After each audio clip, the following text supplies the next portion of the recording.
Mr. Ritchie, I need you to stand and please approach the podium.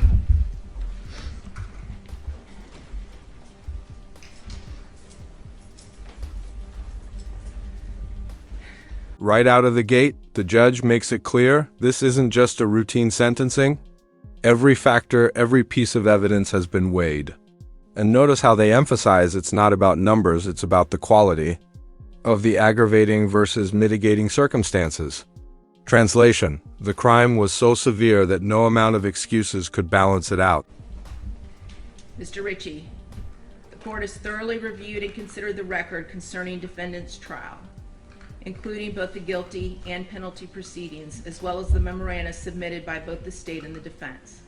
The court has also evaluated and weighed the aggravating factors the jury has found to exist beyond a reasonable doubt, and the mitigating circumstances established by the evidence. The court acknowledges that this weighing is not a quantitative comparison, but instead requires a qualitative analysis of each aggravating factor and each mitigating circumstance.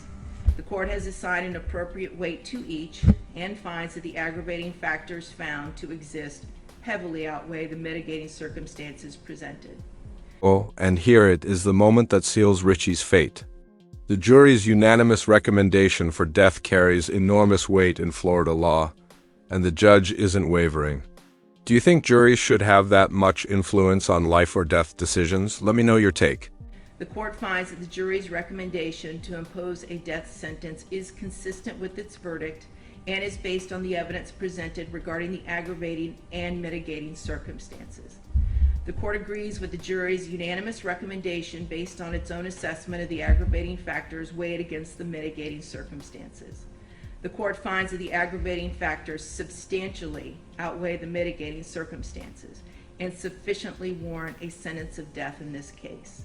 Therefore, the court finds that the sentence of death is the appropriate penalty the court should impose for the murder of 9-year-old Felicia Williams, as charged in count 1 of the indictment. Accordingly, as to count 1, for the first-degree murder of Felicia Williams, the defendant, Granville Richie, is hereby sentenced to death. Defendant shall be delivered into the custody of the Florida Department of Corrections at the Florida State Prison, where he shall be confined until a date certain selected by the governor of the state of Florida, and on that date, defendant shall be executed in a method provided for by the laws of the state of Florida. Florida still gives defendants a grim choice execution by lethal injection or by electrocution, the infamous electric chair. That's a chilling reminder. This isn't just legal language. It's the state laying out exactly how someone's life will end. As to count 2, for the sexual battery of a victim less than 12 years of age by a defendant over the age of 18, committed against 9-year-old Felicia Williams, defendant shall be sentenced to life in prison without the possibility of parole. As to count 3, for the aggravated child abuse of Felicia Williams, defendant shall be sentenced to 30 years imprisonment. Counts 1, 2, and 3 shall run consecutively to each other. However, the 2 cases you pled to earlier today will run concurrent with count 1. Defendant is hereby notified that this sentence is subject to automatic review by the Supreme Court of Florida. Counsel will be appointed by separate order to represent defendant for that purpose.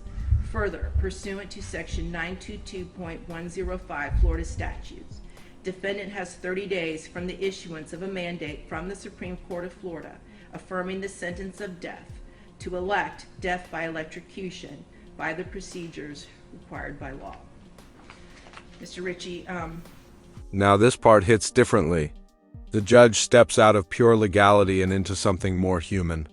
While the system denies Ritchie any physical redemption, the door to spiritual redemption, however slim, is left open. This balance of justice and mercy is what makes these moments so haunting. I do have one final thing to say to you. There will be no corporal redemption for you. And what I mean by that is of your physical being, your person. You will remain incarcerated until the date of your death is scheduled to occur. However, I do not know what your spiritual leanings are, and it really does not matter to me either way. I am very grateful that I live in a country where people can believe or disbelieve anything they choose, and that applies to you equally. However, if you do ever pray to a higher power, either now or at some point before the date of your death is scheduled to occur, and you truly seek forgiveness and redemption for the sins and the crimes you have committed, I hope that you are granted it. And I do still see the humanity in you.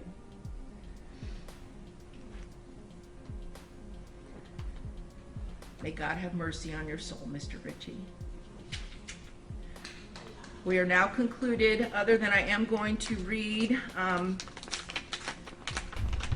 the note that I received that was unsealed, or that was sealed. I'm now going to unseal it.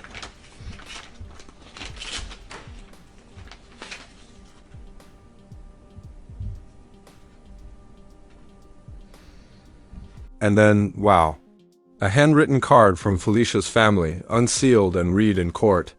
This isn't just evidence or testimony, it's raw humanity. A 9-year-old girl's memory, her nickname Sugar Plum, etched into this case forever. If you weren't already feeling the weight of this trial, this moment makes it undeniable. And it is a card, and it says, "I thank God as I remember you." 2 Timothy 1:3. And it's from the family of Felicia Williams, and it's a photograph of Felicia, aka Sugar Plum. And I wish to thank you all for this. God bless all of you. Thank you very much. We're now concluded. And with that, the gavel falls. Multiple life sentences stacked, but only one truly matters, the death penalty. The judge thanks counsel, closes the case, and the room exhales. But the question lingers, does justice ever really feel like justice in cases like this? For purposes of the